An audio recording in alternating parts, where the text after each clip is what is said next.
Mizuto is a boy who falls in love with his new stepsister. I'm Kara Anime, leave a like, and let's go. It all starts with Yuto, an introverted teenager, but extremely intelligent and obsessed with books. His problem may seem small to some, but for him, it's a big dilemma. The issue is that his father remarried, and so far, so good. It's just that the father's new wife has a daughter the same age as Yuto, and that's where things get complicated. Her name is Yumi, a girl equally passionate about books, but who despite being super shy, managed to turn things around and became one of the most popular students at school. And there's more. She's Yuto's ex-girlfriend. That's right, now he has to live daily with his former girlfriend, who has now become his stepsister. It's been a few days since Yumi moved in, and the two are trying to keep up appearances as siblings, at least to avoid worrying their parents. The mother of both believes that over time they might even become good friends, but Yumi has already made it clear to Yuto that they won't do anything that could cause problems, and the two make an agreement to bury everything that happened between them once and for all.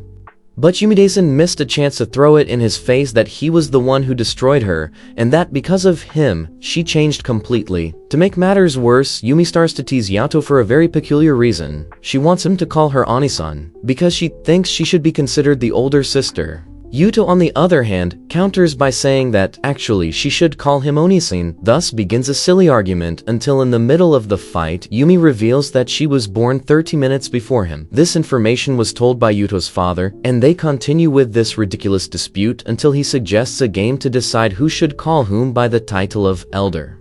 Yumi, however, is not naive at all, and already realizes that Yuto might end up losing because sooner or later he will end up letting slip that he still feels something for her. She plans to use this as an excuse to make him obey her wishes.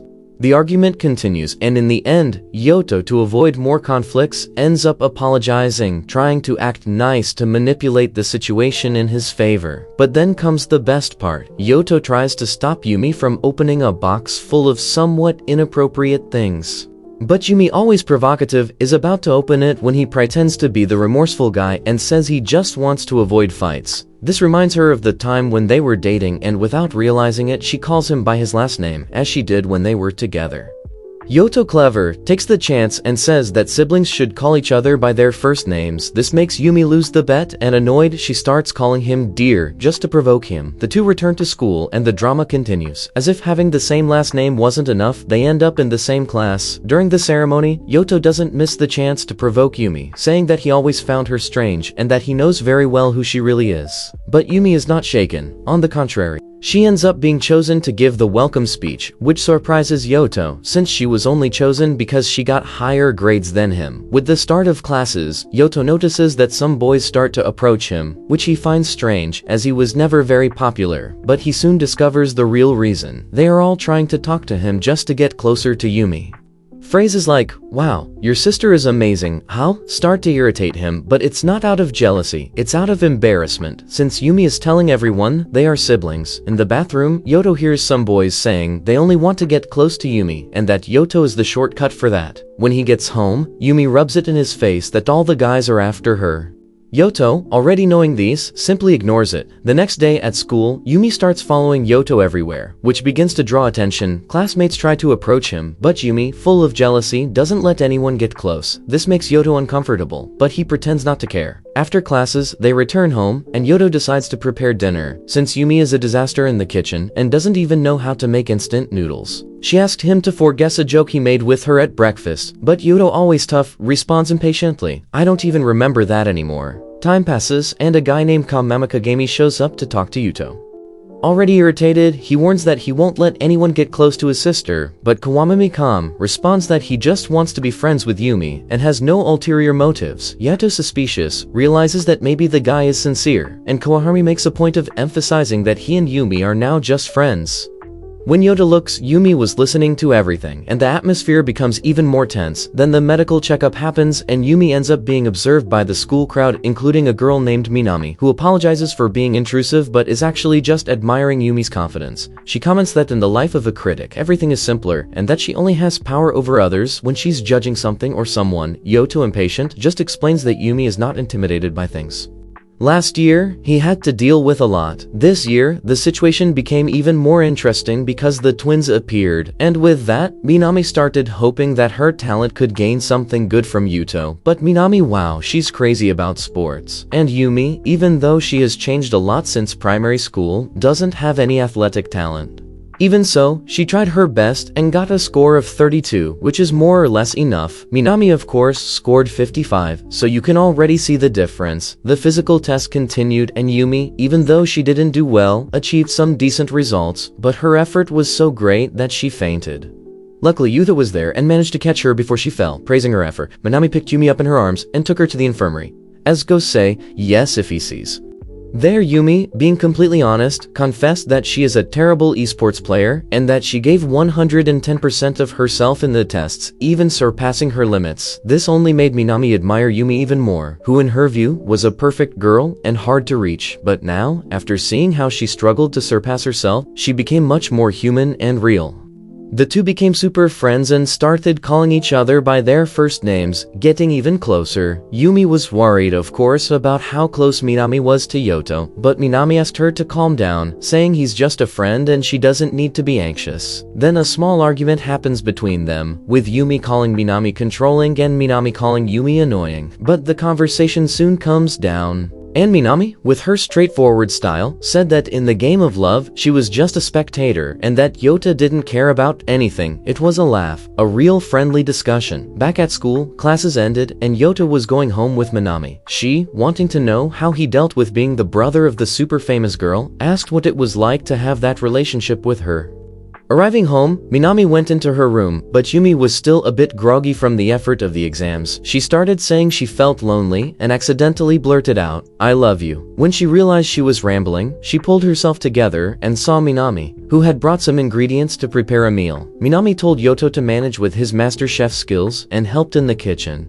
While Yuto was preparing the food, Minami asked if he had ever dated, and he, a bit embarrassed, replied that he never had. Minami insisted, but Yuto just said he didn't want to go into details. They finished making the food, and Minami, in her own way, ended up feeding Yumi directly. Yumi insisted that she could do everything by herself. Yuto just watched that scene. Before leaving, Minami asked Yato if he and Yumi were just siblings. Yato, a bit nervous, replied that actually they were step-siblings. Then Minami said goodbye, leaving with the feeling that Yumi was actually a bit bothered by how close they were getting. When Yoto returned to Yumi, she was jealous of how well he and Minami were getting along. Yoto, already tired of the situation, just replied like, "Don't say anything else, you're imagining things, this has nothing to do with it." Yumi, already somewhat weak, asked Yoto not to leave her alone like last time, when she reached for his hand and he didn't hold it. Yuta, realizing she was mixing everything up, reached out his hand and she, all emotional, placed his hand over hers. Yuta, with that look of someone reminiscing, recounted how he and Yumi had been dating back in elementary and early high school. They spent a lot of time together, and when Yumi got sick, he always held her hand. That classic teenage drama romance. But over time, silly arguments started to drive them apart, and everything got worse when they found out their parents were going to get married.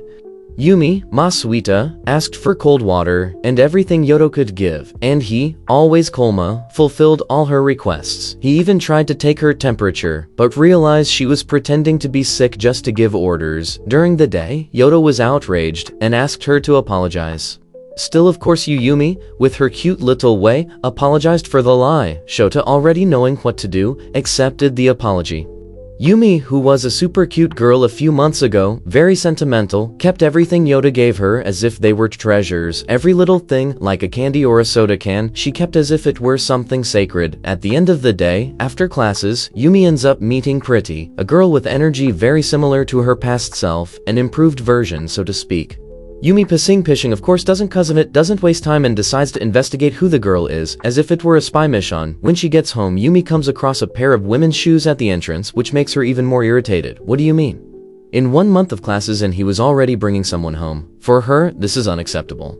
Yumi doesn't hesitate and calls Yoda to ask for explanations, and the tension between the two only grows. The girl, somewhat suspicious that something strange is going on because she heard a strange noise and thought it was her new brother, goes to his room, but when she enters, Yoda comes out looking scared. She doesn't understand anything and decides to quietly leave, but she no longer sees the shoes and is left wondering what's going on.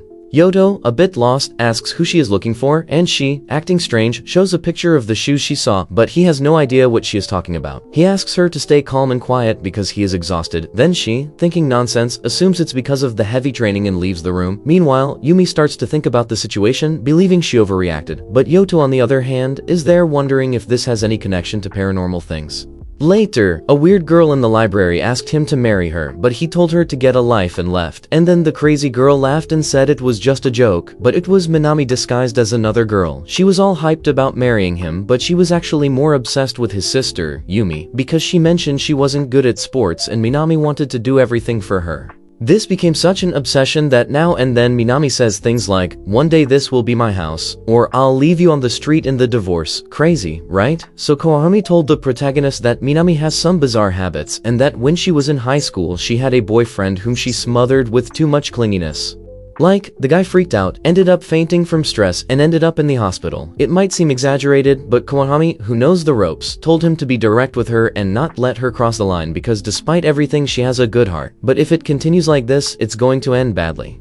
He suggested that the protagonist give her a hint to drop the fixation on the sister. The next day, Yumi was waiting for the protagonist at the station. She didn't even really know why she was there, since hanging out with siblings isn't exactly common, but since it was all part of the act, she thought it was fine. Then Mizuto showed up all stylish, hair impeccable, and Yumi got nervous, not believing how her brother was becoming so handsome. They stood in line. Ayumi could only think about how the two of them together made an epic cuteness combo. She couldn't stop looking at him, and Mizuto, being all charming, bought the tickets and even held her hand, making her almost explode with embarrassment. To make things even more tense, Minami and Kawanami, the two spies, were watching from a distance.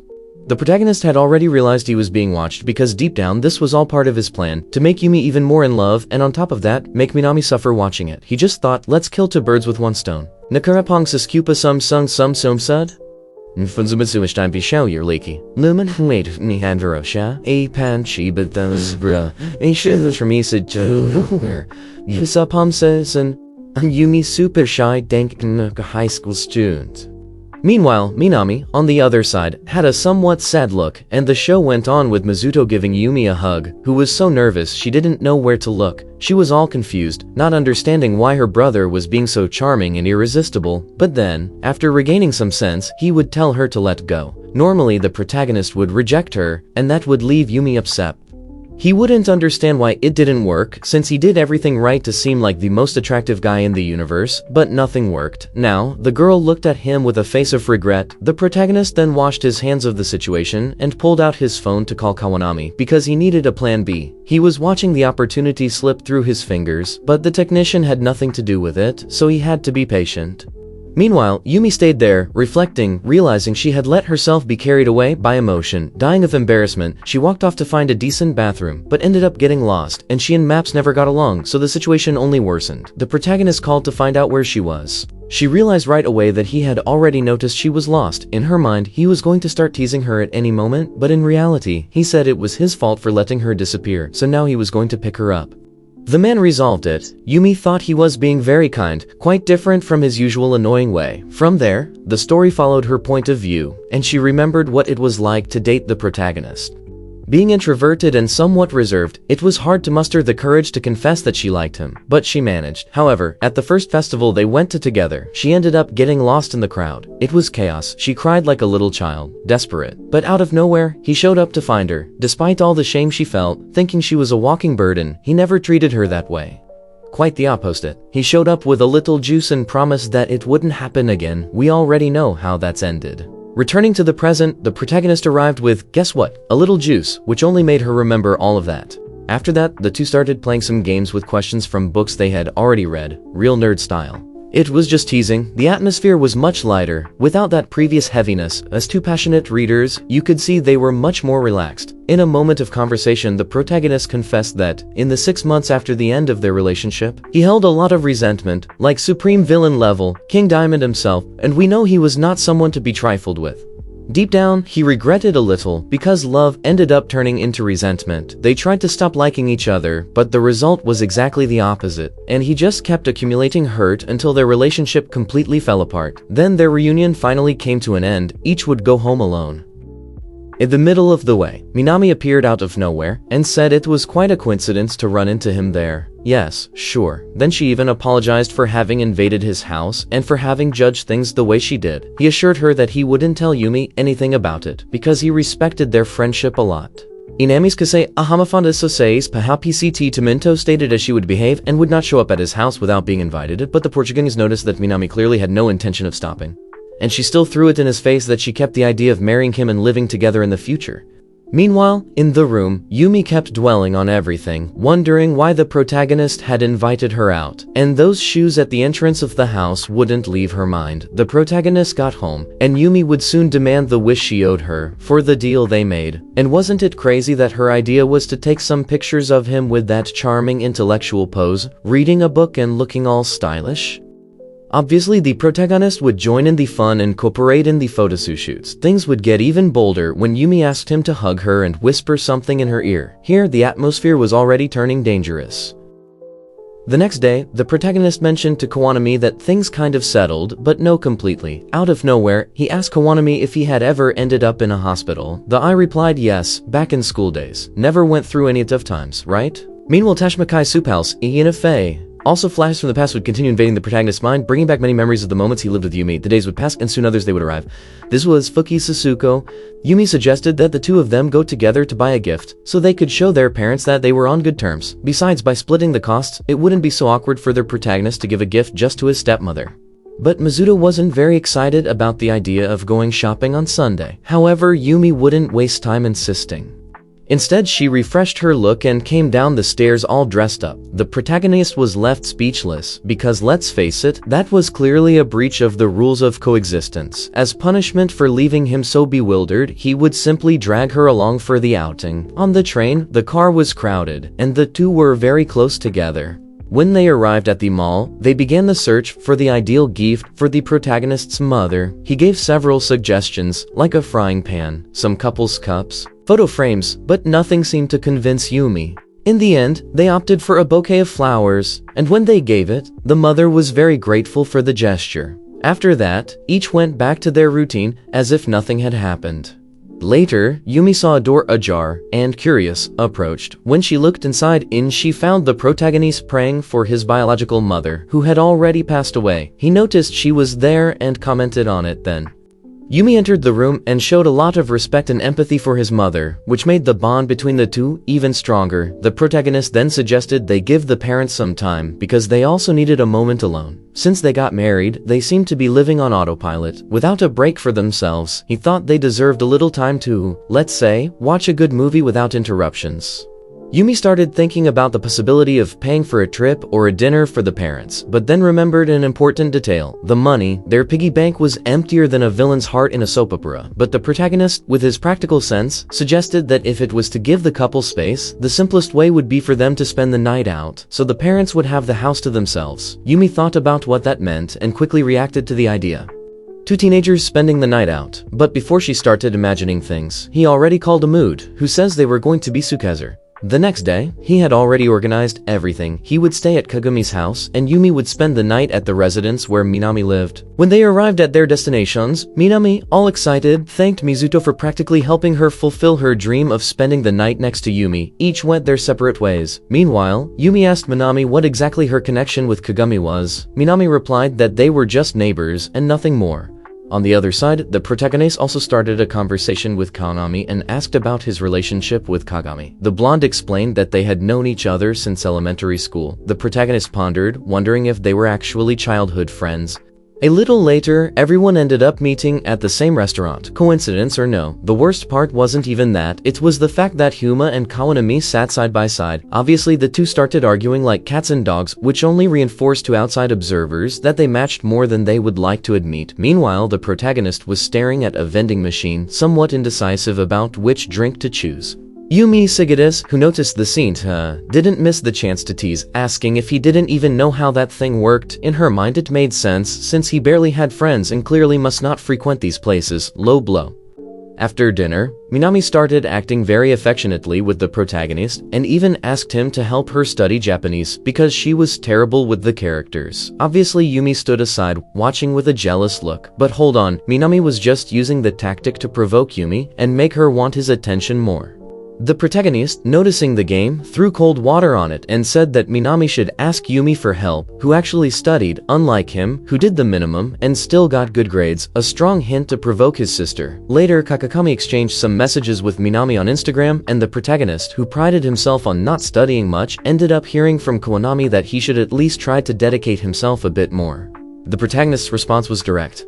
Even those who don't study need to do well on exams, which made Kawahami even more worried about him. But the protagonist didn't care. He just wanted to surpass Yumi in the exams. This competitive spirit surprised the friends, and now they had a new goal, to leave Minami behind as well. Night came, and the protagonist was at the counter at home when Yumi appeared wearing cute frog pajamas.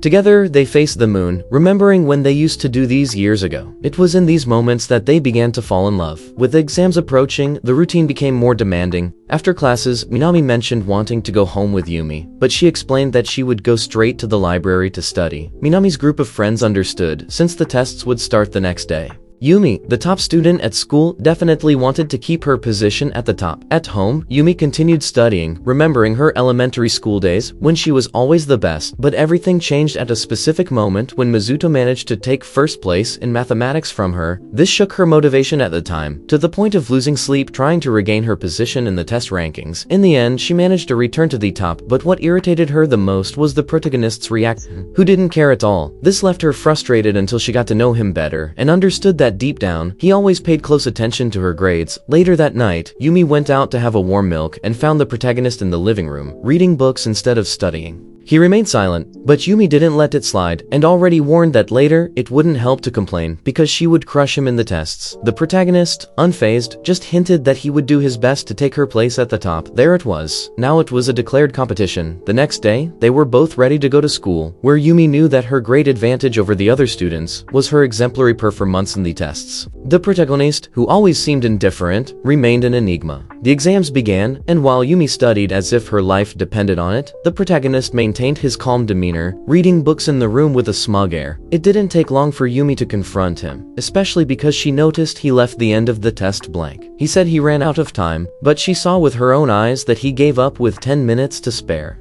This idea that he had handed her the victory on a silver platter made her furious. She didn't want to win that way. If she were to win, it should be as always, in a fair competition. As she was about to give a light slap, her mother held her back. The protagonist replied that he didn't care, because being no 01 was something that only mattered to her, not to him.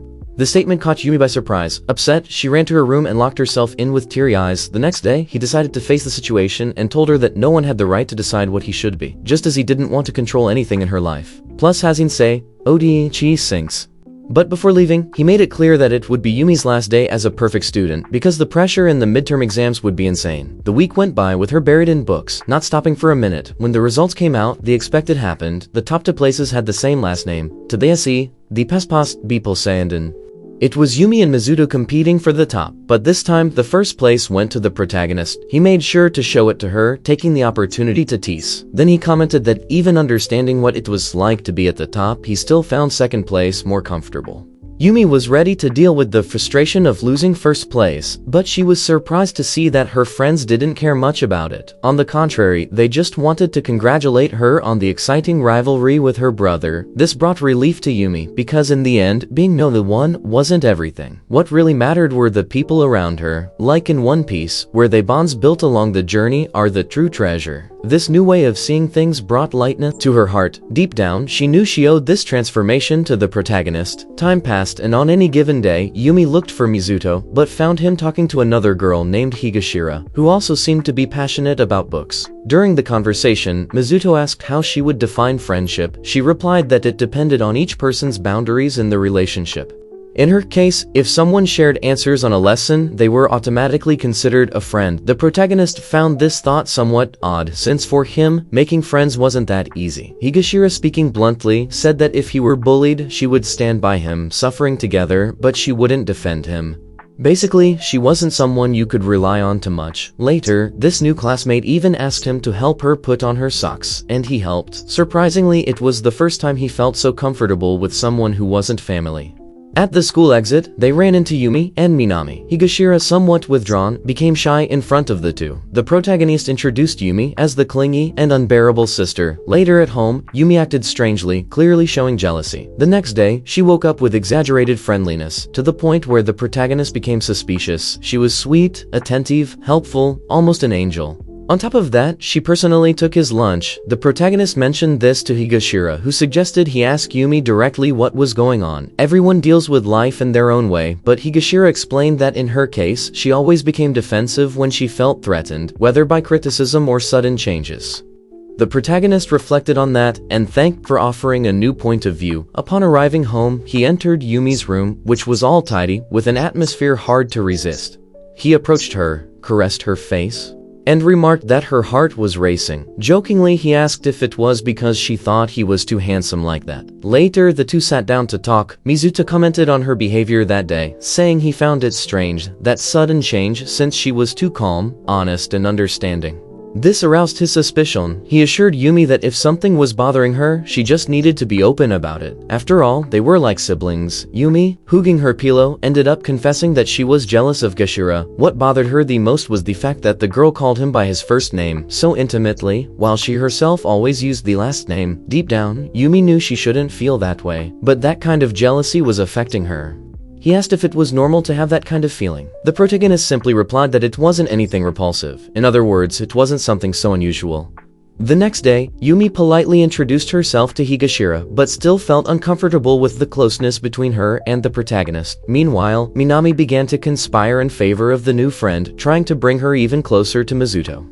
Yumi began reminiscing about the old times with Mizuto, including the day she wrote a somewhat cheesy love letter, but froze with anxiety when it came time to deliver it. However, after much delay, she managed to give him the letter. Inside, the message was something like, "Hey villain, want to be my official accomplice?" The protagonist at the time, without hesitation, replied saying that from that moment on, he would be her partner.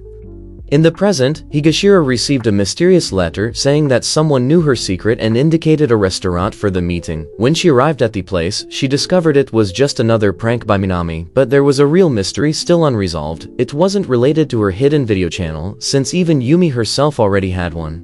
Once they directly asked Higashira if she liked Mizuta, she answered bluntly, "Of course, darling." No one took it very seriously. To apply pressure, they showed photos of the protagonist in not-so-innocent poses and asked what she would do if he did the same with her. Blushing to her ears, Higashira admitted that, in reality, she didn't even know if that was love. She had never experienced anything like it. To her, these things were distant, as if they were from another world. Minami, seeing an opportunity, offered to sell Higashira when the protagonist's heart and in the process dragged Yumi along. They tell Yumi did not volunteer. Minami just pushed her into the story. What an elegant move for Minami. Higashira thanked her but made it clear that she was enjoying the friendship with the protagonist as it was. Besides, saying something like, "I want to be your hen and you my rooster," didn't seem like the best way to express feelings. Yumi recognized that insecurity because she had gone through something similar. Therefore, she encouraged Higashira to open up more, or at least try something beyond friendship, like simple gestures, holding hands, going out together, being there during important moments. Often we don't even realize it, but what we say to others is just a reflection of our own experiences. Our failures, over time, become advice that someone might need to hear. Getting rejected is bad, but the regret of never trying is much worse. Yumi was clearly projecting her own experience. She knew that, in the past, she had the courage to take that leap of faith, and even though the outcome wasn't perfect, at least she wasn't left wondering what if. In the end, Higashira preferred to preserve the friendship with the protagonist and not push too far. Time passed, and on a random day, Higashira showed up demanding that he show her his collection of books and manga.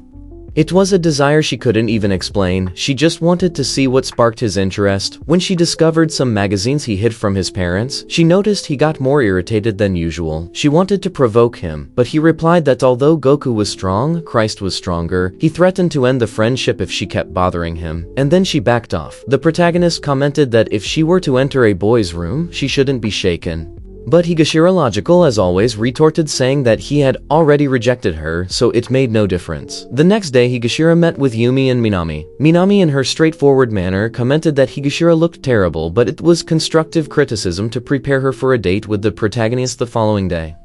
Both were willing to help Higashira choose stylish clothes and would even pay for it. Yumi and Minami imposed a condition: Higashira would have to try on all the outfits they suggested without complaining. This episode would provide great fun service with Higashira looking stunning in any outfit she wore. He took Higashira to his house, and she was amazed by his room. At that moment, Yumi, in a jealous supervisor stance, observed every detail. They all seemed the same. Higashira found a magazine to her liking, and without ceremony, threw herself onto the protagonist's bed, which immediately irritated Yumi. The stepsister questioned if she didn't feel ashamed. Good question. The protagonist intervened, asking his girl not to freak out because deep down they were just two friends calmly reading to get in.